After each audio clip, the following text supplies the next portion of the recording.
Nous entendez-vous correctement? Oui,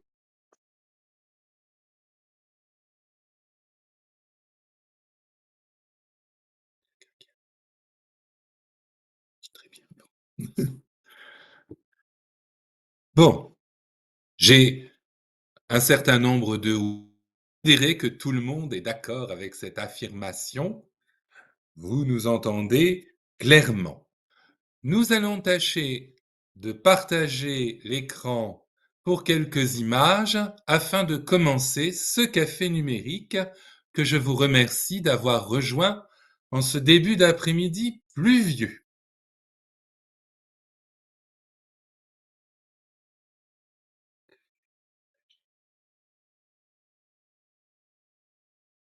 Bon, ça. Il faut que tu cherches. Hein. Céline, une fenêtre ou un écran? Je mets plus tard ça. Non.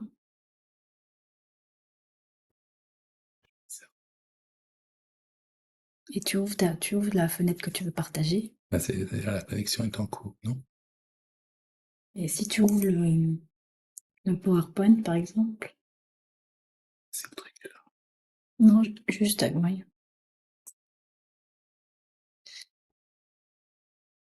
Est-ce qu'il le voit? Est-ce que quelqu'un voit quelque chose? La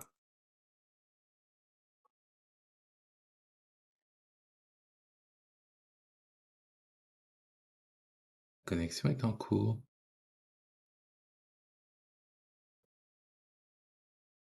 Bon, ça nous indique connexion en cours et ça rame un peu. Enfin, les images, c'est pour faire joli, hein. Regarde là. C'est C'est ça. c'est ça. Et là, mais pas plus tard, mais maintenant. Enfin, regarde ce qu'il y a dans le proposé. Ah non, c'est pas ça non plus. Désactiver. Et regarde dans ce qu'il y a dans le. S'il a proposé autre chose.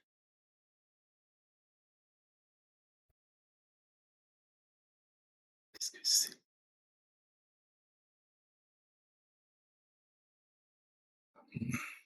Qu'est-ce que ça dit?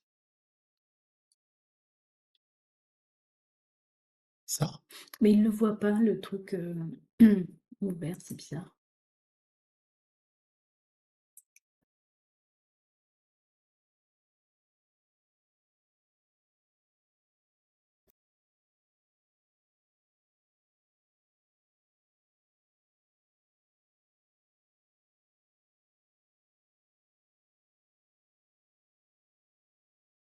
En fait, il faut que tu aies le Faut bouton retirer. sélectionner. Mais il faut que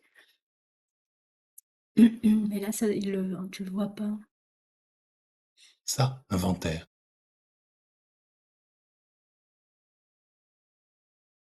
Et là, tu vas partir. C'est pas grave.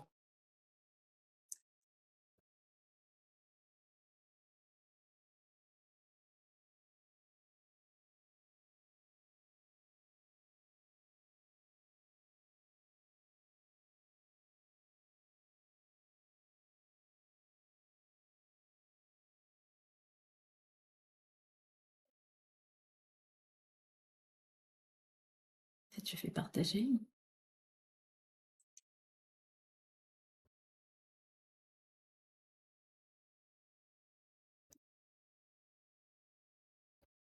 Les collections numismatiques. Là, tu autoriser. Alors, est-ce que là, on voit quelque chose?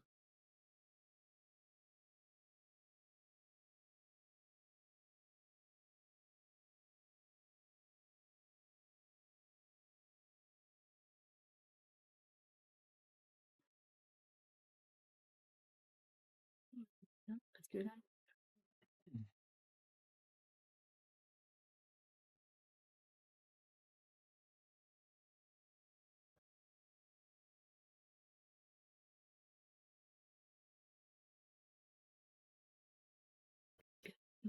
Et là, est-ce que ça fonctionne? Non. Ah là, je sais pas quoi faire parce que pourtant ça apparaît.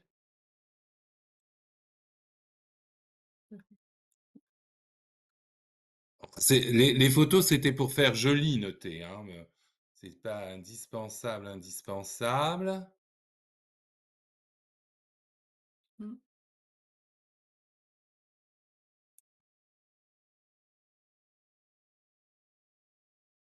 C'est parce que c'était plus amusant.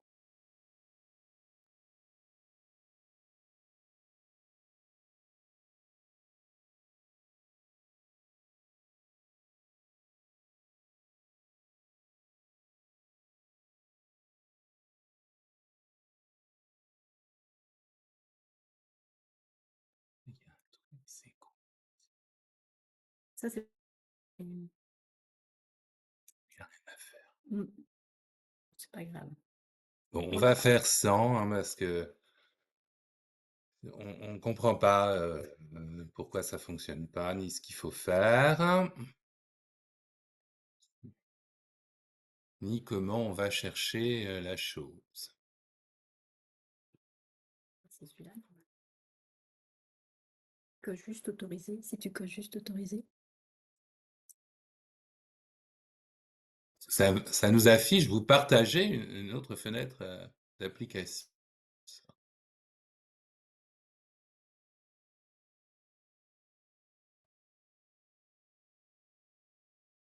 Que normalement, ça devrait s'afficher dans le fait. Bon, c'est pas grave. Bon, on va commencer quand même, tant pis pour les quelques images. Bon, c'était des monnaies, hein, ça, bon, tout le monde sait à quoi ça ressemble. Bon, alors, je sais pas si Christelle est là. Je sais pas. Elle saurait peut-être comment faire. Bon, ça sert à rien, on va recommencer toujours la même chose et il se passe rien. Sur Firefox, il faut utiliser Chrome. Mais comment? Comment on fait? Bien, nous allons donc évoquer devant vous les solutions que nous avons trouvées à Troyes, mais aussi à Metz, avec à Troyes Marie-Laure Le Brasidec qui est à mes côtés, et à Metz Bruno Jeanne qui voilà, apparaît également sur les partages d'écran. Bonjour Bruno. Bonjour, vous m'entendez? Pour gérer les collections numismatiques accumulées depuis le XIXe siècle, tant d'un côté que de l'autre. De fait, je vais me contenter d'une introduction de contexte avant de laisser la parole aux numismates pour vous permettre de comprendre dans quelle situation se trouvaient les musées de Troyes quant aux collections numismatiques qu'ils possèdent depuis donc le XIXe siècle, du temps où la Société académique de l'Aube, à l'initiative de sa création, gérait, et ce jusqu'en 1946-47, le Musée des beaux-arts et d'archéologie, auquel appartient et sur l'inventaire duquel sont supposées inscrites les collections numismatiques depuis ses origines au début des années 1830. Tout au long du XIXe siècle, selon une configuration extrêmement classique que nous partageons tous, se sont accumulés les dons, les legs, mais également les achats de collections dans le cas de Troyes, puisqu'il y a eu des achats de collections particulières de la part de la ville, venus en soutien de la société académique, qui, étant reconnue d'utilité publique, avait vocation, elle aussi, à de recevoir et accepter les legs. Aujourd'hui, ce médaillé forme un ensemble de près de 20 000 monnaies et médailles, et nous en avons encore récupéré l'année dernière, dans des conditions rocambolesques, 7 000 oubliés depuis 30 ans dans le coffre que la société académique avait elle-même oublié à la caisse d'épargne. Il s'agit essentiellement de monnaies de collection, avec cependant un certain nombre de monnaies de fouilles, notamment de fouilles récentes. Nous avons exclu de ce compte le trésor de Chaiwei et ses 187 000 monnaies. Là, ça faussait les statistiques, si vous voulez. Les plus remarquables par leur rareté ou la préciosité de leurs spécimens sont naturellement les collections entrées au XIXe siècle. Donc un certain nombre de vieilles familles troyennes, d'amateurs, généralement membres de la société académique ou proches de la société académique, nous ont offert, légué, rarement, mais ça existe aussi, vendu, des collections rassemblées par leurs soins ou dont ils avaient eux-mêmes hérité ou qu'ils avaient eux-mêmes acquis auparavant. On a donc là toute une série de monnaies d'une part, mais aussi d'archives, puisqu'avec les monnaies en général, nous était transmis ou était transmis à la société académique une forme d'inventaire ou une autre. Les legs se sont vus tantôt conservés au musée des Beaux-Arts, tantôt attribués à la bibliothèque municipale, les deux institutions partageant le même bâtiment, l'ancienne abbaye Saint-Loup. Ce partage assez artificiel a conduit à toute une série d'événements picrocolins entre le musée et la bibliothèque, avant que l'épilogue, en cette année, depuis donc le 19e siècle, on a fini par tout avoir et la bibliothèque tout nous rendre. Enfin, on suppose. Peut-être est-ce qu'ils en ont encore 2 ou 3 au coffre, oubliés de tous. Mais on est à peu près bon. Mais enfin, nous avons encore récupéré des choses de la bibliothèque cette année, alors que la décision municipale de transfert du reste des collections numismatiques qu'elle conservait encore datait de 2002. Donc c'est vous dire que rassembler cette collection a déjà posé un certain nombre de problèmes. Au cours de la seconde moitié du XXe siècle, un certain nombre de nos prédécesseurs se sont attachés à cette collection, ont travaillé très consciencieusement à son inventaire, voire à sa publication.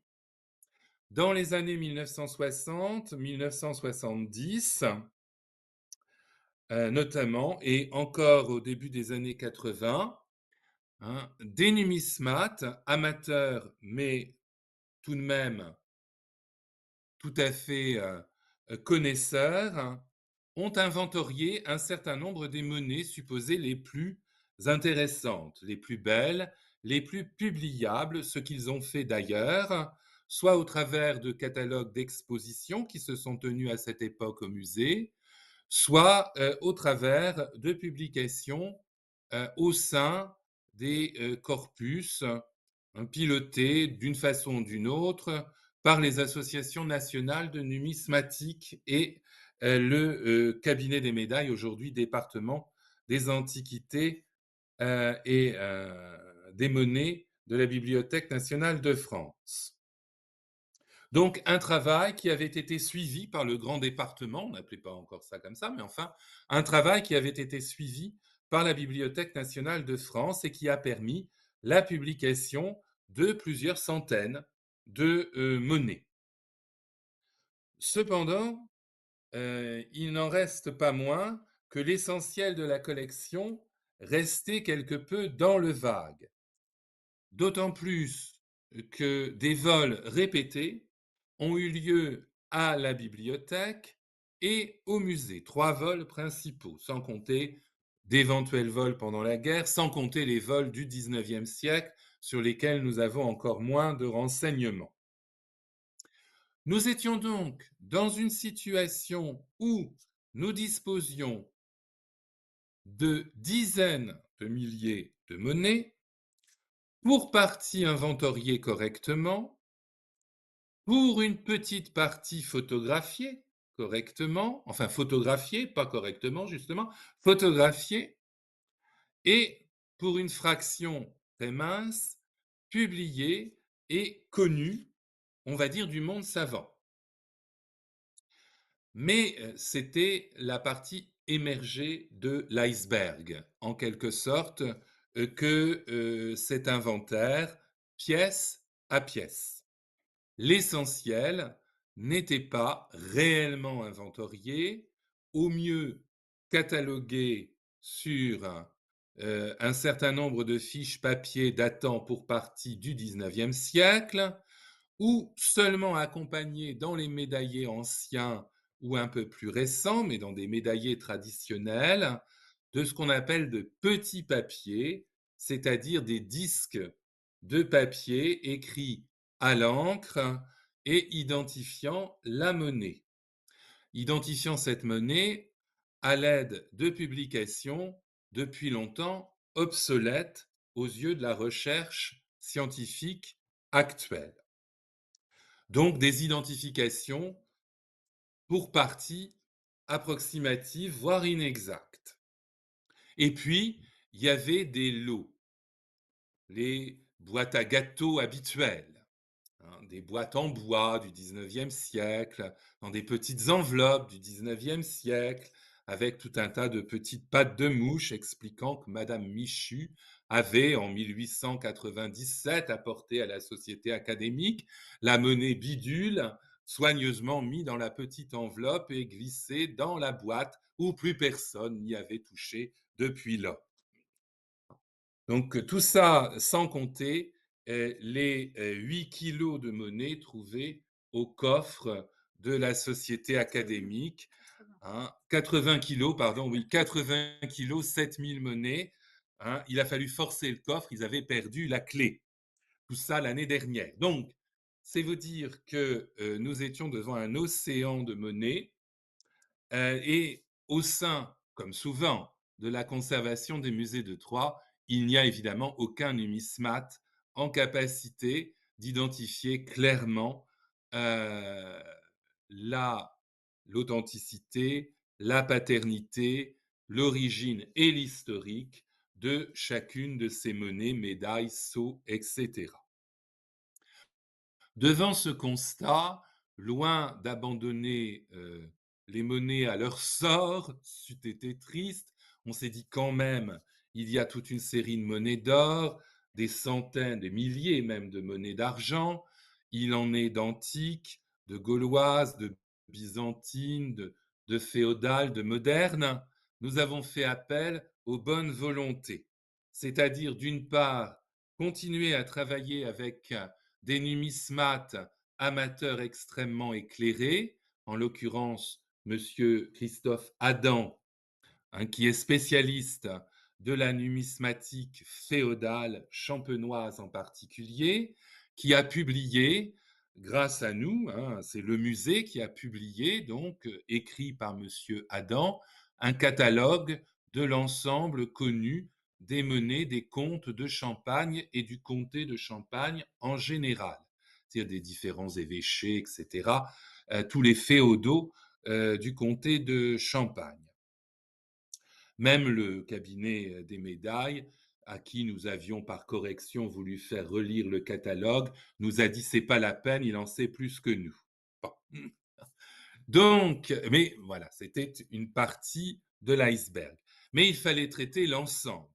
Donc, nous nous sommes entendus, et je vais lui passer la parole, ainsi que nos collègues de Metz, quelque peu dans une situation peu ou prou comparable, avec beaucoup d'aventures dues aux trois guerres, évidemment, moins que nous, parce que les guerres n'y sont pour rien, c'est le, on va dire, c'est le fatras des choses ordinaires, nous, sans les guerres.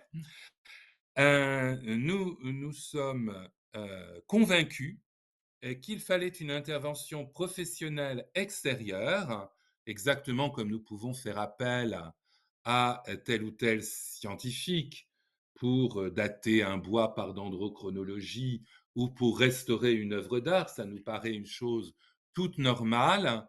Donc on a procédé de la même manière pour traiter cette collection spécifique qu'est la numismatique, en faisant appel à Marie-Laure Le Brasidec, qui depuis plusieurs opère exactement de la même façon au profit de différents musées de France en région, ainsi que pour le musée d'archéologie nationale de Saint-Germain-en-Laye, puisqu'elle est davantage, mais pas seulement, versée dans la numismatique romaine. Donc je lui passe la parole, à moins que vous n'ayez dès ce stade quelques questions à poser par le chat ou par... voilà, parce que comme certains nous ont rejoints, j'avais peut-être déjà commencé de parler. C'est très clair pour Marie Dumont. Merci Marie. J'espère qu'il en est de même pour tous. En tout cas, n'hésitez pas à poser des questions. Nous sommes là pour y répondre. Je t'en prie, Marie. Là. Merci Eric. Bonjour à tous. Donc, je, donc je suis docteur en archéologie et histoire de l'art et donc spécialisée en numismatique romaine. Et donc j'interviens effectivement en tant que pendant depuis de nombreuses années, hein, depuis les années 2000 à peu près, dans les musées pour travailler sur leur collection et notamment effectivement depuis la nouvelle loi sur les musées et le récolement décennal qui permet de pouvoir étudier et d'inventorier ces monnaies.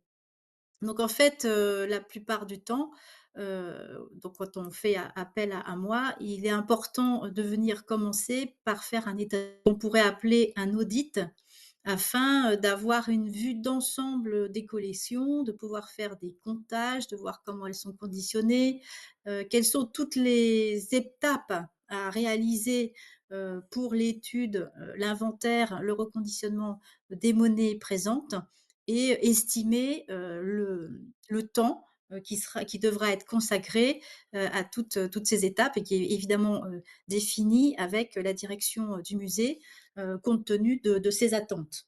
Parce que Exactement comme pour certaines restaurations complexes, on fait une étude préalable de l'œuvre ou de l'ensemble d'œuvres. C'est tout à fait classique d'une certaine façon. ça peut aussi permettre, de déterminer des priorités, en fonction en cours, dans le musée, et par rapport à l'avancée du récolement décennal en cours. Donc là, le 2e va donc prendre fin, cette année et il y en aura un troisième qui commencera, l'année prochaine. Donc en fait, c'est vrai que la difficulté souvent, des collections numismatiques, ce qui était pas véritablement le cas à Troyes pour tout, c'est qu'il y a eu énormément de mélanges. Heu, donc en dehors des vols qui ont pu avoir lieu, des pillages, peut-être, hein, aussi parfois dans certaines régions, les monnaies ont, cette fâcheuse tendance, mais parce qu'en de compte tenu de leurs petits modules et cetera, à avoir été mélangés, notamment, quand il y a eu des évacuations, pendant, les guerres. Donc ça s'est fait, surtout, pendant la 2 Guerre mondiale, mais il y en a eu aussi pendant la Première Guerre mondiale et souvent des monnaies qui ont pu être classées se retrouvent, mises en vrac, dans des sacs ou dans des caisses et perdent alors tout le lien avec les classements, qui avaient été faits précédemment et donc c'est forcément là où il y aura le plus de travail, pour faire le lien entre, les entrées anciennes, des inventaires et les monnaies qui se retrouvent en présence. Donc voilà, donc il faut faire, cet état des lieux, ce bilan, pour pouvoir, effectivement envisager tout le travail à faire et les priorisations, par rapport à l'équipe de conservation. Donc il y a généralement une chose, qui se fait la plupart du temps, c'est le reconditionnement, puisque, souvent ces monnaies, alors quand elles sont pas dans des petites enveloppes ou en vrac, ce qui mérite forcément un reconditionnement, d'office, se trouvent, dans d'anciens médaillés, qui ne présentent pas, toutes les conditions de conservation préventive, pour, la conservation, des monnaies. Donc ils sont, le plus souvent en bronze, quelquefois en argent et aussi en or, mais moins il y en a en moins en statistique, et donc en fait, il faut souvent envisager un reconditionnement, dans des médaillés, plus adaptés, plus appropriés. Donc il y a aussi, bien sûr toute la phase, d'inventaire, souvent, la plupart, hein, surtout quand les monnaies sont en vrac, au mieux elles ont été inventoriées sous un numéro de lot, mais la plupart du temps, même pas, et donc il faut, compter et il faut inventorier, les monnaies en leur mettant, au moins une dénomination, une photo et un poids. Comprendre effectivement, c'est que, toutes ces monnaies ont des poids différents et c'est vraiment un marqueur, nécessaire d'avoir pour pouvoir distinguer une monnaie d'une autre. Donc c'est vraiment quelque chose qu'il faut relever, systématiquement, avec, au moins la présence d'une photo pour pouvoir identifier, les monnaies.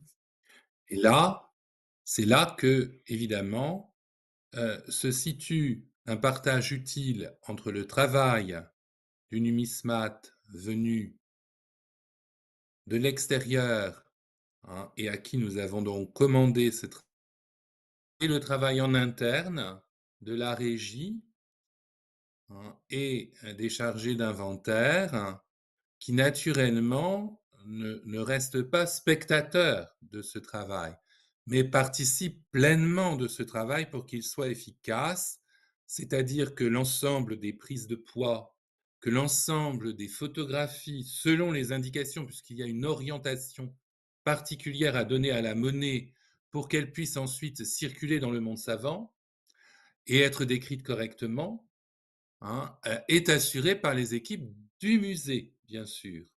Hein, le numismate se concentre non pas sur le conditionnement matériel des monnaies, ça, il montre comment on fait, puis c'est fait par la régie, de Tout à même fait. pour la photo, de même pour la prise de poids, etc.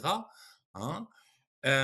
Il se concentre sur l'identification des monnaies, la recherche historique, hein, que la conservation peut d'ailleurs appuyer, hein, de par sa connaissance de l'historique du musée, des collectionneurs, etc., y compris d'ailleurs les membres de la société académique, les archives départementales ou la bibliothèque, bien sûr. Voilà, tout à fait. Donc, on c'est un vrai travail d'équipe. On s'appuie, les uns sur les autres puisque, l'équipe du musée, les régisseurs et cetera connaissent eux, enfin ont déjà des notions de l'historique, de l'entrée, des objets, effectivement, et nous, on va pouvoir, nous les numismates, on va pouvoir apporter l'identification et en faisant, recoller, l'ensemble des choses, on peut arriver à retrouver, une grande partie des origines, et c'est, voilà. Plus effectivement le travail qui peut être fait par les équipes de régie, sur des données techniques et de reconditionnement avec, l'apport, de numismates pour l'identification. Donc d'ailleurs, c'est souvent important, dès, l'audit ou le bilan de démarrage de mission, c'est d'avoir une idée, de l'histoire des ça conditionne, notre connaissance du lot. L'exemple le plus frappant, c'est souvent, un numismate va pouvoir retrouver, rien qu'à l'aspect des monnaies, des traces, par exemple de trésors monétaires, qui pourraient présenter donc, des éléments de surface, de conservation, permettant de dire, ces monnaies-là font partie d'un ensemble. Et donc, ce qui peut être intéressant, c'est d'avoir déjà, enfin, de rechercher dans les données anciennes, qu'elles soient d'inventaire ou d'archives, si des trésors monétaires sont rentrés dans les collections, pour pouvoir essayer, de cerner au mieux, les limites chronologiques et pour pouvoir le lier à son origine. Donc voilà, il y a une recherche de provenance des d'entrées, de description des entrées qui peut être importante dès le démarrage pour essayer de mieux cerner, les ensembles surtout quand ils n'ont pas été inventoriés, pour pouvoir les inventorier au mieux. Alors c'est une opération qui peut se faire a posteriori également, mais c'est vrai que si on a l'information dès le début, c'est un plus pour la reconnaissance des ensembles et leur traitement dans le cadre de l'identification. Donc voilà, ça c'est un point important et effectivement, au fur et à mesure l'avancée de reconnaissance, des collections, évidemment qu'on fait, par période chronologique, c'est d'aller chercher dès ce moment-là la documentation associée et donc des collectionneurs, les dons, les legs. Alors c'est, vrai, par exemple, ici, on avait la collection de l'abbé Garnier, qui a été achetée par la Société, académique de l'Aube, et jamais, sur aucun document, il n'est noté le nombre exact de monnaies qui sont rentrées dans les collections à cette époque.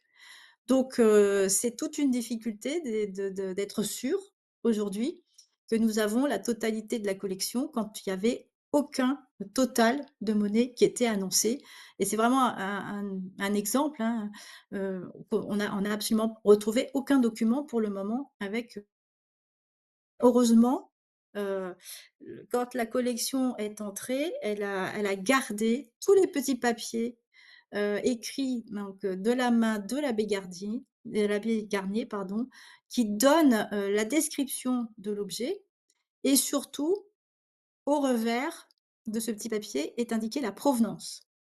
Et ça, c'est d'une richesse exceptionnelle puisque dans ce cadre-là, les monnaies n'ont pas été séparées, des papiers qui les accompagnaient à leur entrée dans les collections et c'est vraiment un plus. Alors évidemment avec une description, on peut essayer de retrouver, le petit papier, s'ils ont tous été mélangés et retirés parce que souvent, moi j'ai pu le constater dans les différents musées où je suis intervenue, Heu, on oublie les petits papiers anciens en se disant qu'ils sont pas assez bons, que les informations, ne sont pas forcément à conserver et on retire les monnaies des petits papiers et finalement, on oublie de noter, tous les éléments qui sont indiqués sur ces papiers et on perd là, beaucoup d'informations.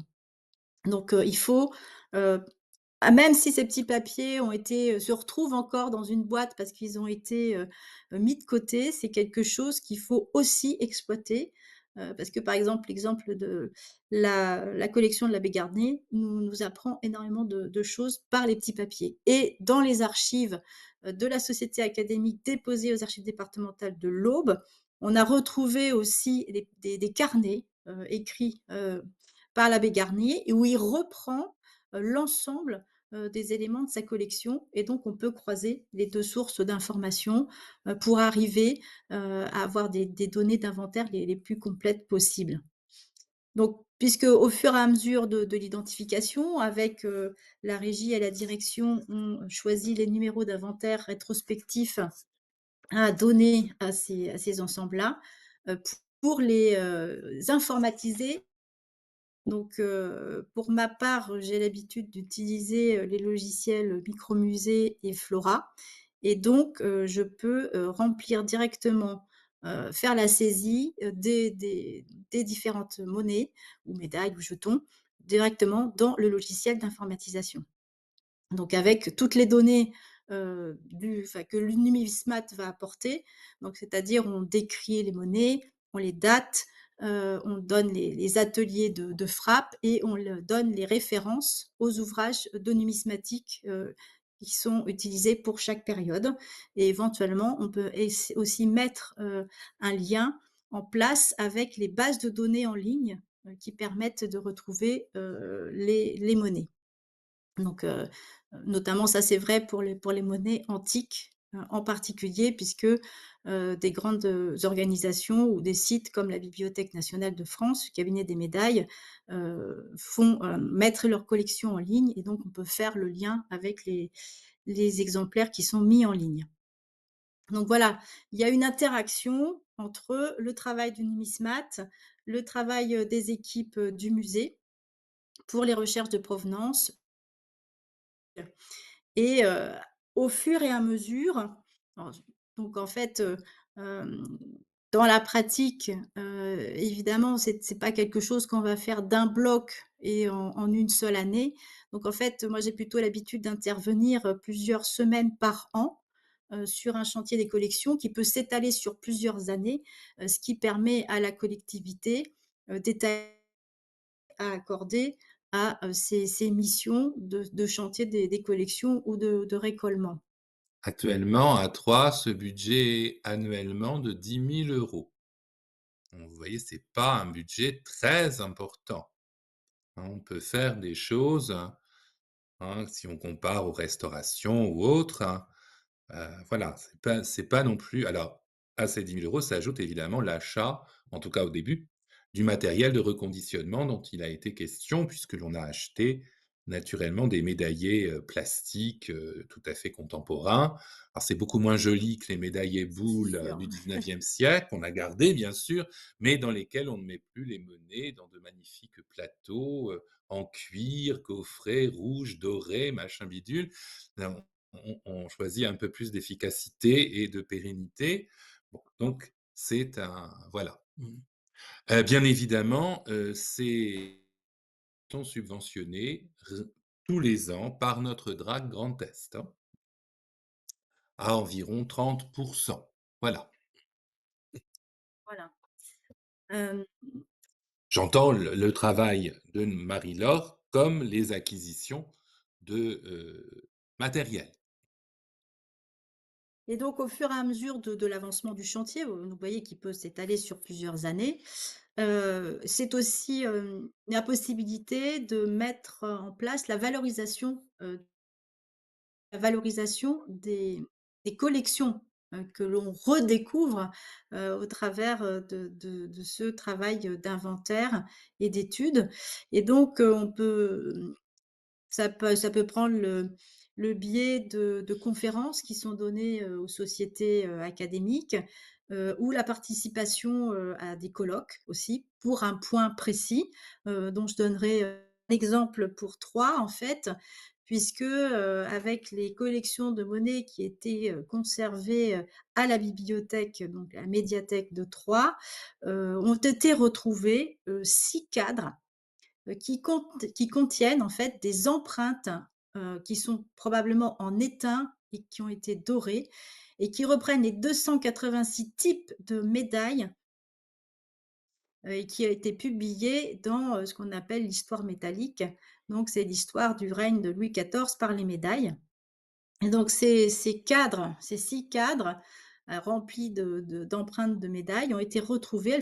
Ils faisaient partie de la collection, Jourdain et donc, j'ai profité du colloque sur, les médailles de Louis XIV et leurs livres organisé par Ivan Louzkoutov, au Havre pour présenter, ces cadres, qui sont, en fait, un unicum, puisqu'on ne connaît pas d'autres exemples d'ensemble de ce type, conservés actuellement, en France.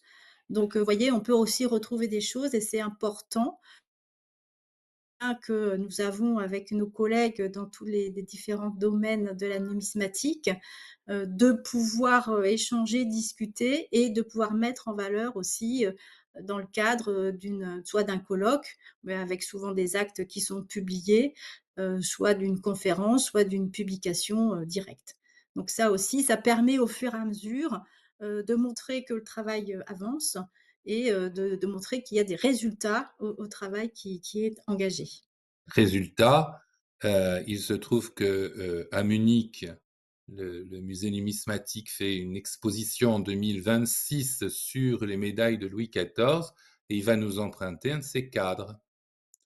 Au lieu d'être enseveli dans l'oubli le plus absolu, hein, eh bien voilà, il va participer à une exposition internationale, hein, et c'est vrai que les identifications que Marie-Laure a effectuées ou qu'elle a permis à tel ou tel de ses contacts plus versés dans tel ou tel règne, ou à monsieur Adam, hein, dont je parlais tout à l'heure, on a identifié dans la collection des plusieurs dizaines de rares d'Unicum, Mmh. hein, tout à fait extraordinaires, dont il existe extrêmement peu d'exemplaires ou pas d'exemplaires du tout, hein, connus sur terre. Donc voilà, c'est aussi, un volet, de mise en valeur, des collections qui n'est pas, négligeable du tout et qui permet d'afficher des résultats autres que la bonne tenue d'un inventaire, en quelque sorte, qui est toujours sympathique, mais voilà, en matière de communication, peut-être un peu insuffisant pour, que nous puissions poursuivre, hein, ce travail avec les moyens nécessaires. Et on peut aussi, éventuellement, envisager, des expositions, à la fin d'un chantier, sur les monnaies, pour mettre en valeur justement, les exemplaires, ou la variété ou les exemplaires les particulièrement intéressants, qui ont pu être mis, en exergue au cours de ce travail. Donc on a renouvelé la vitrine numismatique des salles d'archéologie et bien évidemment, on a fait une sélection des pièces qui vont être présentées dans les salles d'archéologie rénovées, du musée des beaux-arts et qui entrent en travaux l'année prochaine pour 3 ans.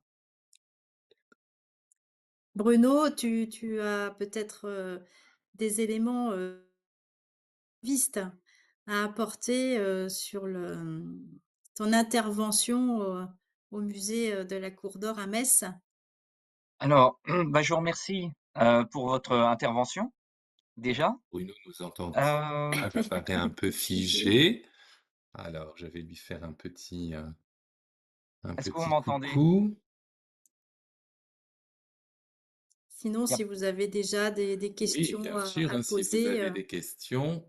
Vous n'avez pas le son? Vous n'avez pas le Alors, son? voilà Bruno. Donc, Bonjour, le est-ce que vous micro doit m'entendez? être ouvert. Il ne l'est peut-être pas. Alors, il est indiqué ouvert.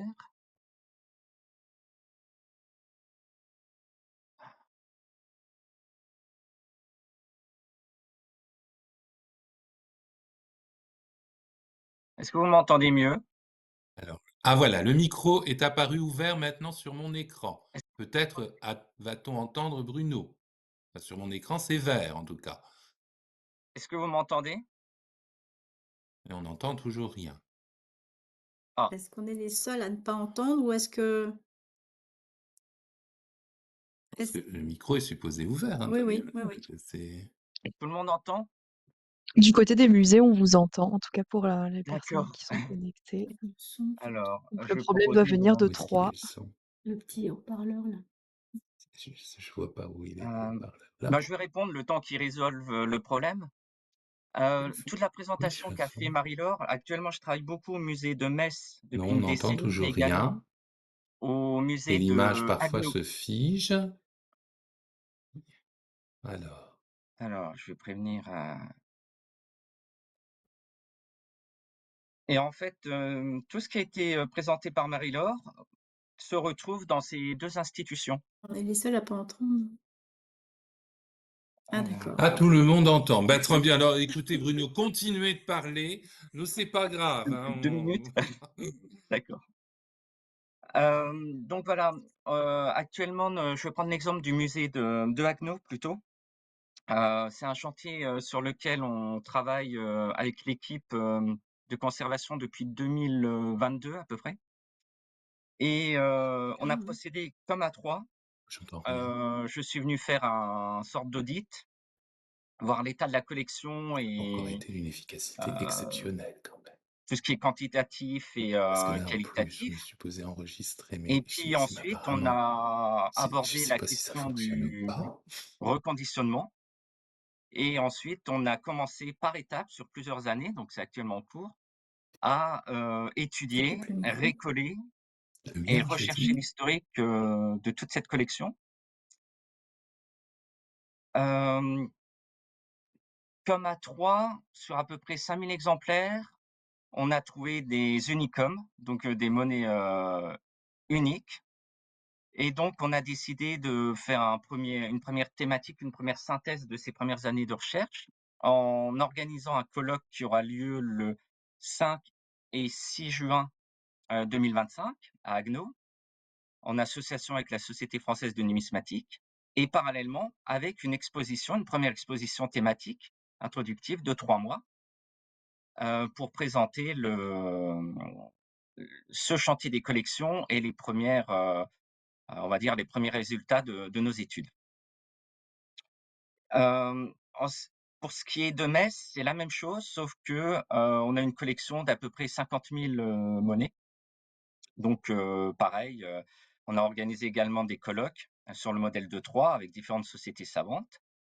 Heu et on a aussi publié, 3 catalogues d'expositions. Au musée de Verdun également, il y a quelques années, on s'est focalisé juste sur la série des monnaies des évêques de Verdun et on en a eu publié un petit ouvrage à 1000 exemplaires, qui a été très, très bien reçu. Donc voilà, et tout comme, ce que, précisait Marie-Laure, ce que l'on fait, c'est qu'on travaille en réseau. Donc souvent, je travaille aussi avec Marie-Laure, plutôt pour les antiquités. Moi, je suis plutôt, médiéval, ancien régime. Hem Et pareil, ce qui compte, c'est beaucoup les provenances, également les acquisitions et pour les prêts, entre musées, pour tout ce qui est valeur d'assurance.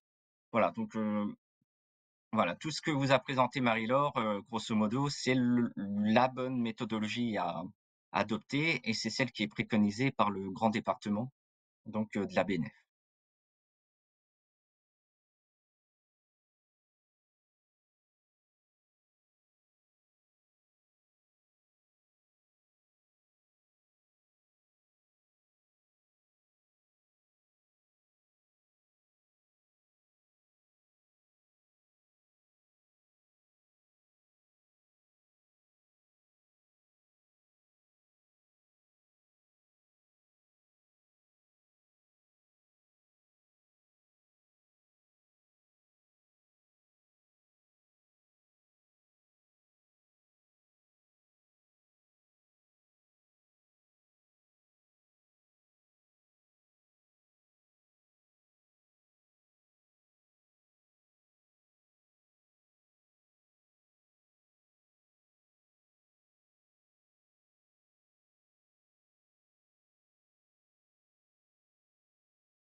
Très bien.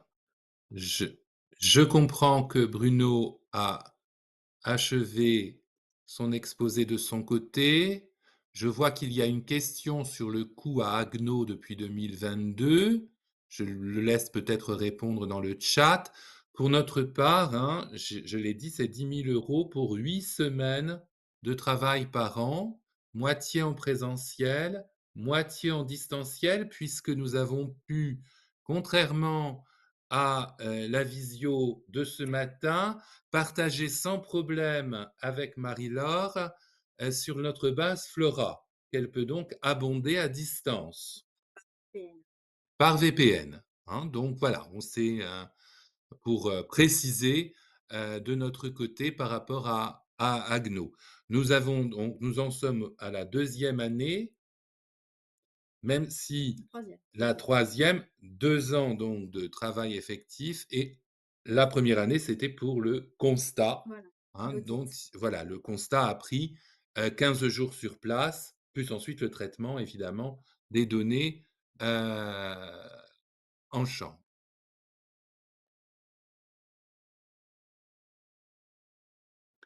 Ben, je vois que Oui. Bruno est tout à fait dans les mêmes proportions, hein, dans les mêmes proportions.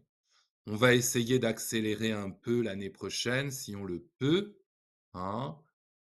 Quant aux médailles, alors, je réponds de notre côté. Toutes les médailles militaires et civiles, hein, les médailles au sens où, Décoration. décoration, hein, ont été traitées par notre collègue, le colonel Aubagnac, qui a achevé sa carrière de conservateur en chef au musée du Bourget, qui se trouve être troyen. et qui a bien voulu nous aider, à titre, voilà, privé, d'anciens collègues, pour inventorier l'ensemble des décorations civiles et militaires. Nous en avions, plus d'une centaine, hein. Le résultat a été excellent puisque plusieurs se sont trouvés de nouveau particulièrement rares, et nous avons convenu, puisque nous ne les exposons pas en permanence, de faire d'une part l'année dernière une exposition dossier sur la numismatique, ceci avec le grand département et son soutien, c'est-à-dire le musée de la Légion d'honneur à l'hôtel de Salm. Et cette année, nous allons déposer au musée de la Légion d'honneur pour être exposé en permanence une douzaine de nos médailles particulièrement rares et précieuses. Voilà, le musée des beaux-arts, je le rappelle, fermant pour travaux pour 3 ans. Donc on a fait une sélection dans, tout le travail, du colonel Aubagnac, sur, un florilège, en quelque sorte, hein, des médailles qui vont être montrées en permanence, à l'hôtel de Salm à Paris. Et pour ma part, je déjà effectivement travaillé, sur des collections de médailles C'est bien commémoratives, en phaléristique, hein, bien sûr, hein, Marie-Laure ne fait pas les décorations, non, hein, là, non. c'est bien de la phaléristique, tout à fait. Et sinon effectivement en médailles commémoratives, oui effectivement. Alors plus, ancien régime, mais aussi un petit peu de 19e en ce qui me concerne.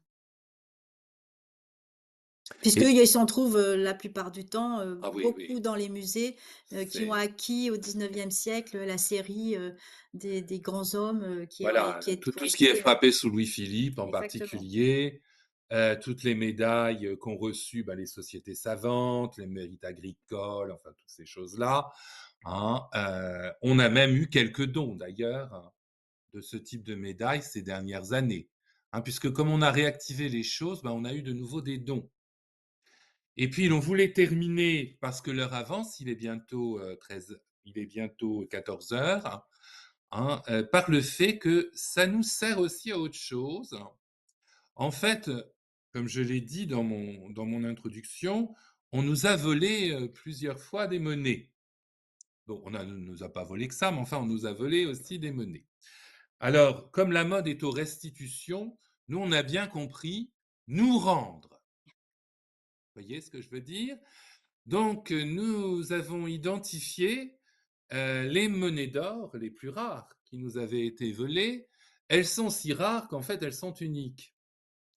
Et donc, pour les monnaies mérovingiennes, les 5 monnaies mérovingiennes qui nous restaient encore volées de 1968, on a pu identifier, grâce à l'aide de monsieur Arendt Paul, qui est un professeur à l'université de Leyde et qui connaît à titre personnel les 10 000 monnaies d'or subsistant sur Terre de l'époque mérovingienne, nous a dit les vôtres sont rangées là, là, là, là et là. Donc, sur les 5 monnaies, on en a déjà récupéré 4 qui nous ont été restituées à titre gracieux par leurs propriétaires privés ou Public. publics en Europe. Voilà, donc on a pu effacer, pour ainsi dire, là on est en tractation, en fin de tractation avec les derniers, le dernier musée qui doit nous rendre, hein, mais il est d'accord avec le principe de nous rendre, hein. On a pu donc effacer le vol de 1968 et maintenant on va s'attaquer au vol des années 1950. Voilà. On peut arriver à des résultats de ce type-là, ce qui est Voilà. toujours satisfaisant. Voilà, c'est faire l'inventaire, hein, ça doit absolument servir à tout, hein. Si je pense qu'il y a une conclusion à tout cela de la part des 3 intervenants, hein, c'est que, ce travail, hein, qui est entre guillemets une obligation administrative du code du patrimoine, ne doit pas être pris comme tel, mais doit bien être pris comme, un réexamen des collections, une exploitation réelle des collections, hein, et le fait que, comment? Ces collections doivent participer aux avancées de la connaissance, hein, et non pas rester dans des tiroirs où personne ne les regarde jamais, hein, et où on finit par nous les piquer comme c'est arrivé à d'autres.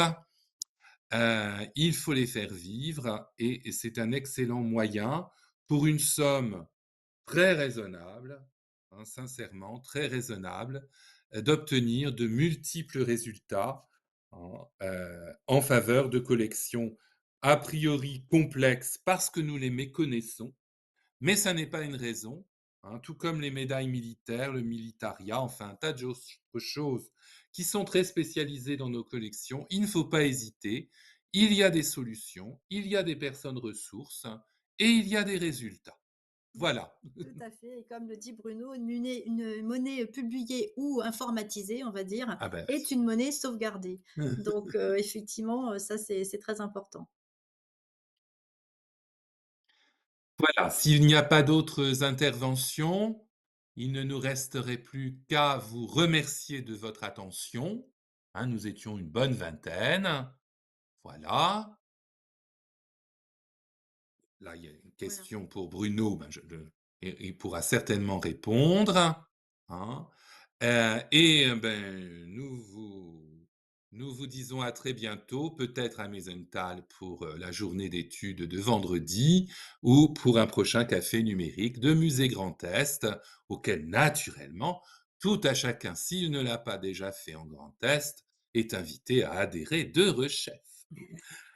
Merci. Merci et bonne fin de journée à toutes et à tous. Merci infiniment Bruno. Merci beaucoup. À très Merci, vite. à très bientôt.